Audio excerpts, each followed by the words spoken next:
Good morning बच्चों। आज हम लोग पढ़ेंगे रिसोर्स प्लानिंग इन इंडिया। पिछले लेक्चर में हम लोग पढ़े थे रिसोर्स प्लानिंग, मगर इसमें हम लोग पढ़ने वाले हैं resource planning in India. India में रिसोर्स का प्लानिंग कैसा होना चाहिए और क्यों होना चाहिए, ये भी जानना जरूरी है कि नहीं। अब आप लोग ने पिछला लेक्चर देखे होंगे तो उसमें तो मैं नोट्स में बहुत कम लिखवाया था, लेकिन बोलकर बहुत ज़्यादा चीज़ें बताया था। ठीक है, तो वो सारी चीज़ें आप लोगों को क्या करना है, याद कर लेना है। ठीक है, वो बहुत इंपॉर्टेंट था।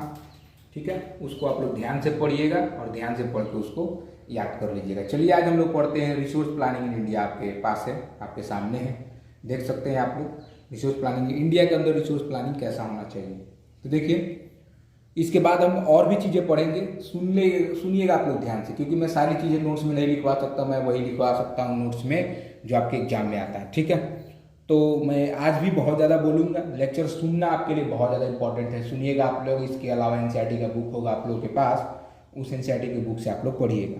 ठीक है, तो resource planning is a complex process which involves. देखिए रिसोर्स प्लानिंग जो होता है बहुत ही कॉम्प्लेक्स प्रोसेस होता है। उसमें कौन कौन सा स्टेप होता है ये आप लोगों को देखना जरूरी है। ठीक है, तो चलिए देखिए, जो पहला स्टेप होता है रिसोर्स प्लानिंग के अंदर वो आपके सामने लिखा गया है। Identification and inventory of the resources across the region of the country. This involves the surveying, mapping and qualitative and quantitative estimation and measurement of the resources. यानी कह रहा है कि सबसे पहला स्टेप में क्या होना चाहिए, हमें पहचान करना पड़ेगा और खोज करना पड़ेगा कि कहाँ कहाँ हमारे देश के अंदर किस किस रीजन में रिसोर्स पाया जाता है। ठीक है, पहला स्टेप। और खोज करने के बाद, ठीक है, पहचान करने के बाद उसमें हमें उसको सर्वे करना पड़ेगा, है ना, और उसका मैप बनाना पड़ेगा। उसका क्वालिटी हमें डिसाइड करना पड़ेगा, किस क्वालिटी का है, कितना क्वांटिटी में है, ये सारी चीज़ें हमें अनुमान लगा करके उसे मापना पड़ेगा। पहला स्टेप।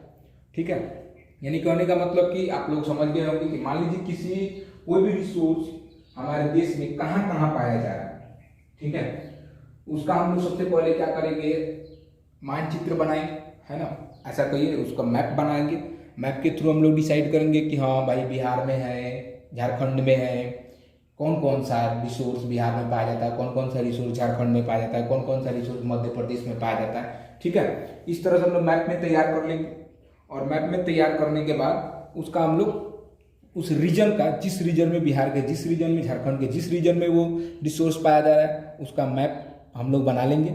और उसका क्वांटिटी, क्वालिटी सब हम लोग लिख कर और मेजरमेंट माप करके पहले उसे रखेंगे।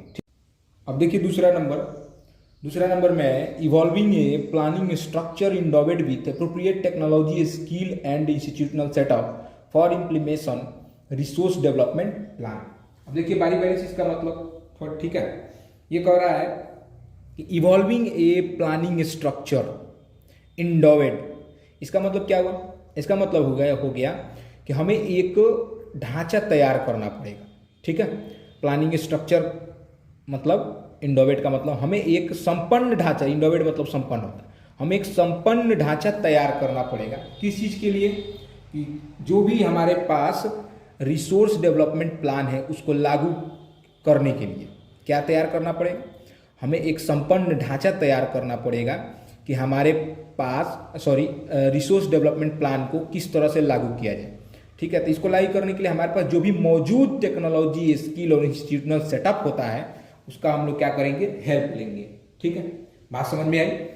यानी कहना क्या चाहता है, तो ये कहना चाहता है, अब देखिए इसको मैं शॉर्ट फॉर्म में बोलूँगा तो शॉर्ट फॉर्म में क्या, कि हमें रिसोर्स डेवलपमेंट प्लान को लागू करने के लिए एक संपन्न ढांचा तैयार करना पड़ेगा। ठीक है, जिसमें हमें मौजूद टेक्नोलॉजी, स्किल और इंस्टीट्यूशनल सेटअप का मदद लेना पड़ेगा। ठीक है, तो ये हो गया दूसरा। यानी पहला वाला में क्या था, तो पहले वाले में था कि हम लोग सबसे पहले उसको पहचान करेंगे, खोज करेंगे कि हमारे देश में किस किस क्षेत्र में, है ना, कहाँ कहाँ पर कितना मात्रा में, है ना, या कितना क्वालिटी में कोई रिसोर्स पाया जाता है। ठीक है, उसका माप करेंगे। ठीक, और दूसरे स्टेप में क्या करेंगे, तो दूसरे स्टेप में हम प्लान बनाएंगे, एक ढांचा तैयार करेंगे, संपन्न ढांचा तैयार करेंगे, जिस ढांचा के तहत हम रिसोर्स डेवलपमेंट प्लान को लागू कराने का कोशिश करेंगे, जो भी हमारे पास टेक्नोलॉजी, स्किल और इंस्टीट्यूशनल सेटअप होगा उसके मदद से।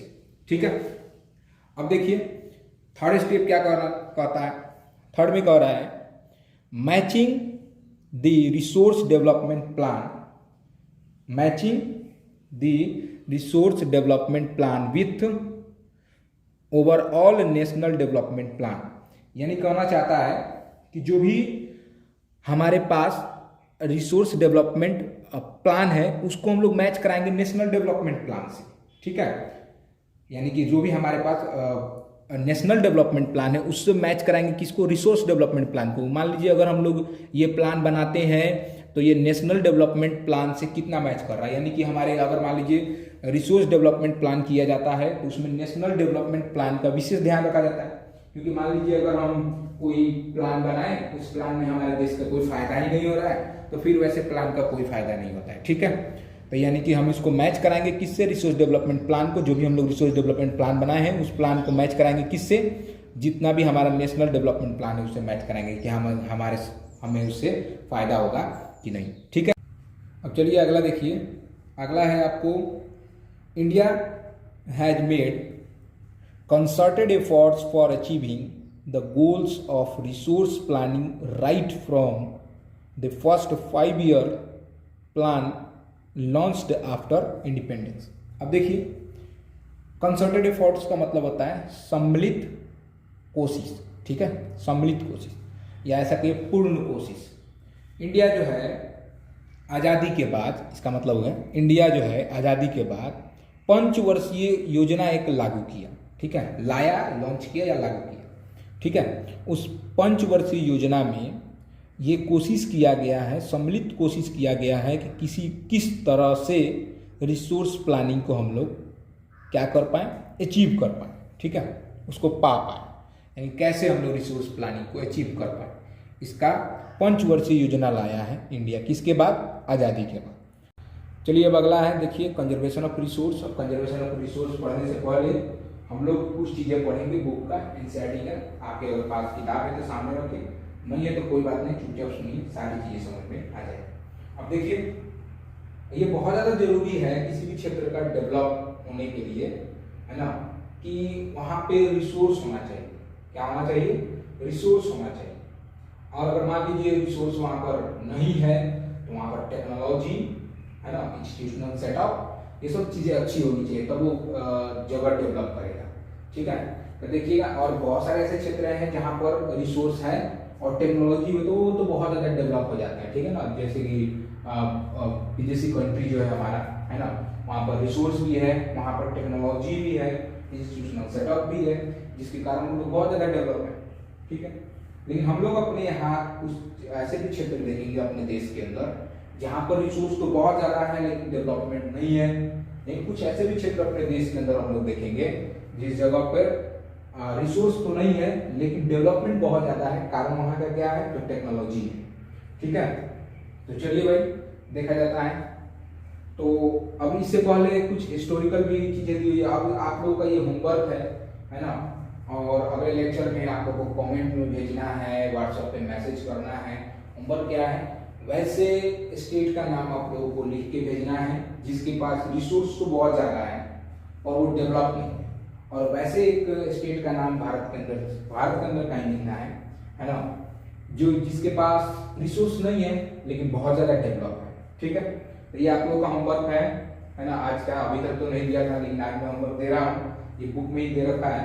ठीक है, आप लोगों को ये हमें मैसेज करना है लिख कर। ठीक है, चलिए अब अगला हम लोग पढ़ते हैं। अब बोल रहा है कि जब आप लोग हिस्ट्री पढ़िएगा तो हिस्ट्री के अंदर आप लोग ये चीजें देखिएगा कि कोलोनाइजेशन का मतलब होता है शहरीकरण। ठीक है, कोलोनाइजेशन का मतलब क्या होता है, शहरीकरण। अगर कोलोनाइजेशन को हम लोग देखें तो हम लोग क्या देखते हैं कि कॉलोनीज वहीं पर मैक्सिमम बसाई गई थी, यानी कोलोनाइजेशन वहीं ज्यादा हुआ था जिस जगह पर रिसोर्स काफी ज्यादा मात्रा में पाया जाता था। ठीक है, या ऐसा बोल दीजिए कि जो भी विदेशी आक्रमणकारी जिसको हम लोग बोलते हैं, इन्वेडर्स, है ना, जो भी विदेशी हमारे देश के ऊपर आक्रमण, जिस देश के ऊपर आक्रमण किए वो देश जो था, या तो वहाँ पे रिसोर्स बहुत ज्यादा मात्रा में पाया जाता था, ठीक है ना, या वहाँ पर पैसा बोल दीजिए, पैसा बोलिएगा तो दैट मीन्स रिसोर्स ही हुआ। यानी कहने का मतलब कि विदेशी उस जगह पर मैक्सिमम आक्रमण करते थे, है ना, अटैक करते थे जहाँ पे रिसोर्स काफी ज्यादा मात्रा में होता था। ठीक है, इसी तरीके से आप लोग देखिएगा वो लोग कॉलोनी यानी कि कॉलोनाइजेशन वहीं होता था, शहरीकरण, ये शहर का बसना, वहीं पर शहर बसता था जहाँ पर रिसोर्स ज्यादा पाया जाता था। ठीक है, अब देखिए आगे आगे आप लोग देखिएगा बाद में हुआ कि बहुत सारे कॉलोनी बसने चालू हो गए। एक कॉलोनी जो है दूसरे कॉलोनी के ऊपर अपना सुपरमेसी जमाने का कोशिश करने लगा, यानी अधिकार जमाने का कोशिश करना चालू कर दिया। ठीक है, जिसके कारण अब देखिए सुपरमेसी के कारण वो क्या करता था, उसको कब्जा कर लेगा। कब्जा करने के बाद उस कॉलोनी से, जैसे कि एग्जाम्पल मैं आपको दूंगा, इंग्लैंड भारत आए।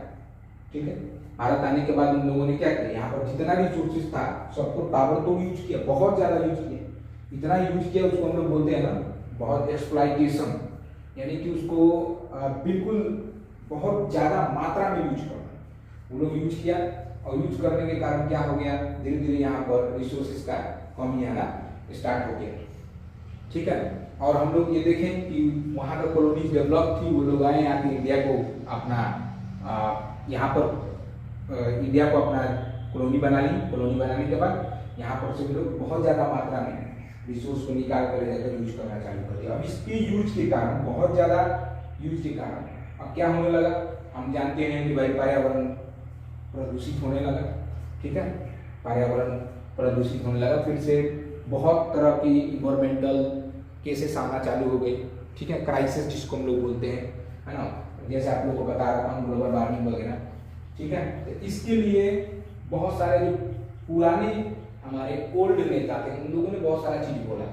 तो हम लोग उन लोगों ने क्या बोला, सबसे पहले किसने बोला कि भाई हमें अपने इन्वायरमेंट को बचाना चाहिए। ठीक है, तो वो लिस्ट आपके सामने मैं रखा हूँ, देख सकते हैं आप लोग, कंजर्वेशन ऑफ रिसोर्स। इस कंजर्वेशन ऑफ रिसोर्स में मैं वो लिस्ट को रखा हूँ जो हमारे नेता है ना, या कोई कंट्री, या कोई ऐसा बोल दीजिए कोई क्षेत्र जो पहली बार वो आवाज उठाया अपने इन्वायरमेंट को बचाने के लिए या रिसोर्स को कंजर्व करने के लिए। ठीक है, तो चलिए देखते हैं पहला कौन था।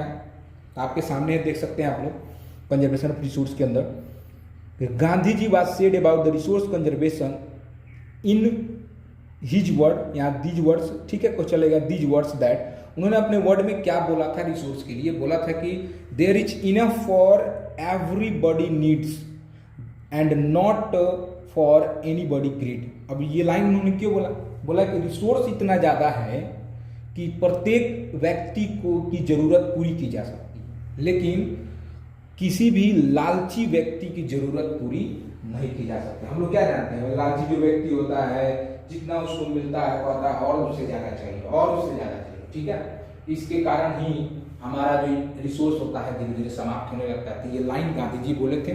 ठीक है, बहुत पहले इन्होंने ये लाइन बोला था। ठीक है, अब देखिए इंटरनेशनल लेवल पर कुछ बातें हैं जैसे आपके सामने रखा गया है, देख सकते हैं आप लोग। At the international level the club of Rome, ठीक है, इटली का शहर है रोम, जहाँ पर एक क्लब है।